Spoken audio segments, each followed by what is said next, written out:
So what did Paul mean by do everything in love? We're in 1 Corinthians 16 still, finishing it up.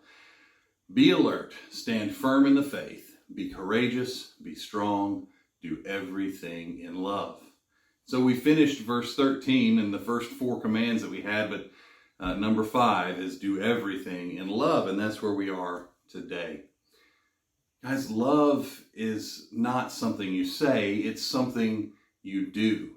Love is something that lives inside of you. If God is love, then you should be love too. I get that from 1 John 3:18.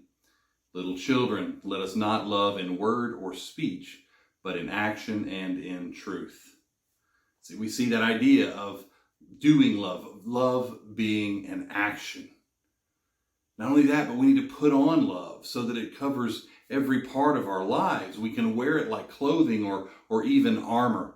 Colossians 3:12 says, therefore, as God's chosen ones, holy and dearly loved, put on compassion, kindness, humility, gentleness, and patience, bearing with one another and forgiving one another if anyone has a grievance against another. Just as the Lord has forgiven you, so you are also to forgive. Above all, put on love, which is the perfect bond of unity. Put on love. Everything we do will be grounded in, based on, and covered in love if we put that on in our lives. And love should be the norm for anyone who follows God, because God is love. And one commentator I read had this to say, talk is cheap. So just saying we love each other is not enough. Faith not accompanied by love for others is worthless. Love should be shown by actions. I agree with that. And then we have 1 Corinthians 13 that gives us the definition of love. It's one that we hear oftentimes at weddings, but in reality, it is how we love others, period. It's not a romantic love. It's how we should love one another. Love is patient.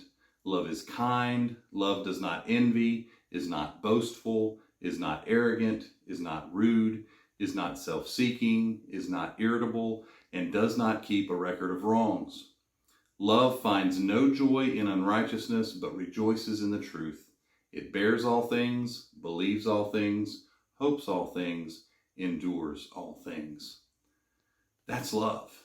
And that is a lot. It covers a lot. And so if everything we do is not covered in that kind of love, then biblically we're told we are noisy, clanging cymbals, clanging selfish people. So remember, we're looking at this verse that says, do everything in love. Well, like what? Well, everything. Wake up in love. When you go to bed, do that in love. When you make breakfast, do it in love. Get the kids ready in the morning in love. Go to work in love. Do your work in love. Handle your coworkers in love. Handle conflict in love. Drive in love. Come home in love. Eat supper in love. Relax in love. Discipline your kids in love. Call out other people's wrongs in love. That's a lot of stuff that should all be involved in love, and that's just a small list. It's by no means extensive or all inclusive. But it's a lot of stuff. Well, how do we do that? How do we do those things in love? Wake up in love. Wake up and thank God that He's given you another day. When you wake up, thank God that your family has another day. Ask God to use you to brighten someone else's day and maybe get a chance to share His love with them. Go to bed in love. Go to bed thanking God for getting you through another day, for making it through one of these crazy days we live in. Think back over the people you interacted with throughout that day and pray for them. Maybe think back and recognize some of the mistakes you made. Ask God to forgive you for those and ask Him for opportunities to make amends. Make breakfast with love. Don't get up and say, all right, I set out the milk and the cereal or y'all fend for yourself. Actually make breakfast for them. And maybe cereal is what's for breakfast. Well, if that's the case, then set out places set out utensils and bowls and whatnot. And some people like plastic and some people like ceramic and some people have favorite utensils. Set those out for them, and you're doing that out of love. Getting your kids ready with love.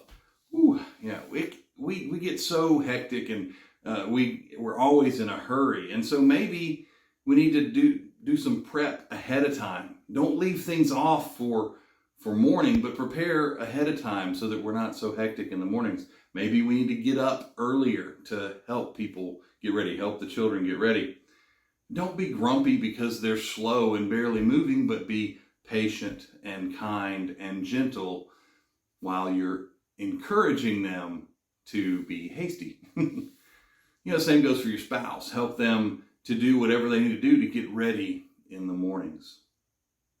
Go to work in love. What does that mean? Well, don't sit there begrudgingly and say, I have to go to work again. Yay.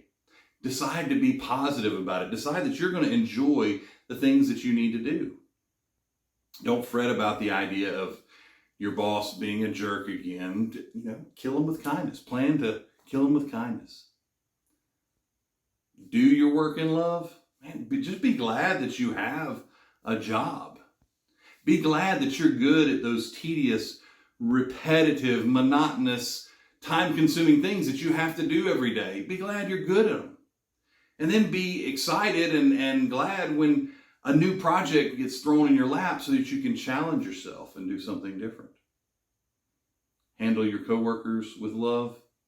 Maybe you're the listener there, the sounding board. So be a good listener to what they have to say. Maybe take a chance to gently shut down some gossip that's going around work. Look for ways to make people smile. Maybe even challenge yourself to make everybody smile once. When somebody comes to you and they're mad or they're complaining, be quick to listen and listen well before you respond. When you do respond, to make sure it's not explosive, but it's kind, it's in love. You're trying to find a resolution that's amicable. Handle conflict in love. Well, we covered conflict with a coworker, but what about those days when you have to stay late at work and you've got to call and let the family know that you won't be able to be there for a little while? Make sure you're loving and patient and gentle when you do that. And what about those times when your spouse wants takeout, but you are just really looking forward to a home-cooked meal? Be humble. Handle those things in love. Drive in love. I probably shouldn't even include this one, but no. My idea of loving someone is to loudly explain to them how they should actually drive, right? But that doesn't work most of the time. So when those things happen, remember how you accidentally ran that red light before, or how you left your blinker on, or how you did pull out in front of somebody before on accident. Remember that and give the other people the benefit of the doubt. Try not to think that everyone's out to get you. Be forgiving and be patient. Come home in love. It's really tempting and easy to come home, just plop on the couch to veg after a long day at work, right? But thing is, you're not the only one that's been doing stuff all day. And there's still a lot of other things to be done. So we got to take others into account. There's supper to be done. There's homework. There's cleanup, maybe prep for tomorrow, maybe a foot rub. There's a lot of stuff that needs to be done. So maybe you take turns doing those things, or you divvy out the chores so that they can get done and everybody can relax and be happy and nobody's left out. Now that we've kind of covered the eating supper in love and relaxing in love. But remember that when you eat supper, it's good to sit down as a family and talk over supper and not always watch TV while you eat supper. Discipline kids out of love. Guys, it happens. It definitely happens. There's always going to be time for it to happen, but it should never be done out of anger. Spend time talking about the situation, explaining the situation that's going on. Dig into it and find what the root of the problem is. Is it hurt feelings? Is somebody feeling ignored? Explain the consequences of actions and be consistent. You have to be consistent. Don't yell. Don't be mean. Be patient. Be gentle and kind, even when a spanking is required. Call others out for their wrongs. There's always going to be times when we need to be held accountable in life. That's part of it.